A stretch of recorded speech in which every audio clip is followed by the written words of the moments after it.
So here's our organizational structure. We've had our 4 groups, and you've got your leaders and delegates and other roles. They send their leaders and delegates to the general circle. In this case, we have not been able to operationalize that very effectively, but in any organization has multiple levels. The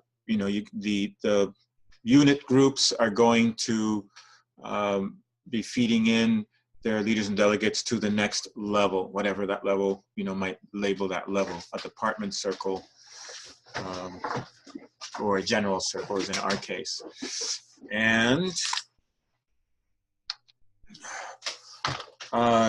general circle is not the end spot.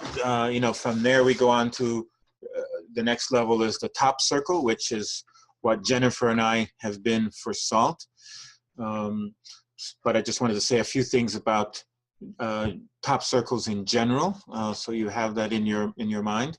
So here's a diagram of a potential structure for a nonprofit or a for-purpose organization, to state it in the positive. The top circle would include the leader of the general circle, who they select. The top circle selects the leader of the top circle, and it would include the delegate from the general circle, same pattern, that the general circle selects that delegate. So those are 2 key people in the top circle. Then who else is in the top circle would be outside experts, like many, like a typical board might have, from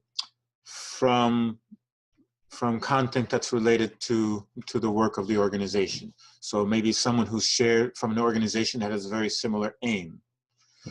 So for example, in my cooperative housing community, I might want to have somebody from a different co-housing community be a top circle member in ours, so they have some shared experience. We have land that we want to do agriculture things with, so it would be great to then have someone who is a permaculture expert sitting on our top circle, because then that gives us a feedback of knowledge that they have that might apply to our practice here. Someone who is an expert in sociocracy and governance. So if we're struggling with governance and we don't have a sociocratic expert among us, that person can help us with that. So those kinds of folks. And it's a mutual influencing, because if we're operating sociocratically and the home organizations of those experts are not, then they're learning about sociocracy, and we're hoping to influence that direction in the world as well. Because ultimately, for me, the vision is a cooperative world of sociocratic organizations. They're all interlinked with each other, and therefore being able to mutually influence and support each other. So, for example, the network of farms that is producing food that's operating sociocratically is relating to the sociocratic network of transportation groups that are trying to deliver that food to the supermarkets or the food co-ops that are also operating sociocratically, etc. So you can link all the sociocratic or cooperative organizations to each other. And what I have here is, a non-profit organization often has members. And if you think of so if it's a membership organization, then the members at large could be selecting a delegate to serve on the top circle. And if there are funders for that organization, then a funders group could also be a circle and have a voice in the top circle. Again, all these working by consent. So it's not like giving up the power to the funder. This is the only diagram we have, right? Or do we have the other one? Okay, here's a different example. This is the Blue Scorcher Bakery, that if some of you saw that webinar, they have their 4 different work circles, the equivalent of SALT, their bread making circle, their pastry making circle, the people who are cooking meals in the kitchen, and the front of the house, the people who are serving the customers. So those are their 4 circles, and they have their own decision-making domains. Their leaders and delegates come together in the general circle. They have a board circle. The because not everybody who works there is an owner. Some of them are in seasonal workers, or they are in provisional standing. They're not yet worker owners, or they like their job, but they don't want to take the responsibility of being an owner. So not everybody who works there is an owner. So there is an owner, a worker owner circle, since this is a worker owned bakery. So their delegates on the board have the owner hat on, as opposed to when they are coming up from the general circle where they would have their worker hat on, if that's clear. And again, outside experts. For example, one of their outside experts is the director of the regional co-op development agency that supports co-ops in the whole region to function well and get created.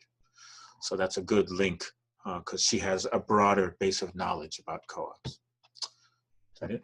I don't have another. I don't know how many. No, Okay. yeah, you're right, but we're going to feedback right away, right? I wouldn't do it. I wanted to say one more thing here. If you think of a for-profit company would have investors. And typically in for-profit companies, the investors own the company. And they can hire and fire, and they can move the company, you know, they can make decisions. Sociocracy, a company owns itself. So the investors, which here might be, you know, the funder circle or the member circle, the investors have a voice. They have a position in the top circle, and their concerns as investors are part of the decision-making content of that group. But they are not owning. They do not have power over, because they do not have majority vote or whatever to overrule. It's all by consent.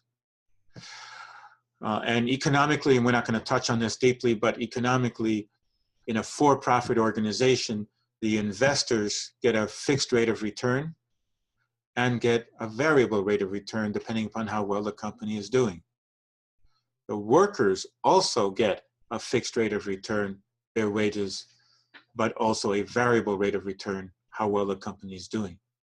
So whether you're an investor or a worker, you're both interested in the well-being of the organization, because it benefits all of you if it's working well.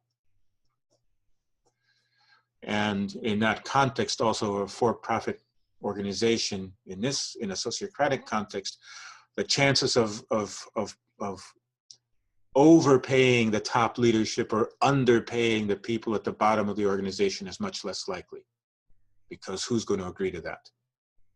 And the chance of making things that are not good for the community, for the environment, are much less likely, because what group of workers would agree to make junk?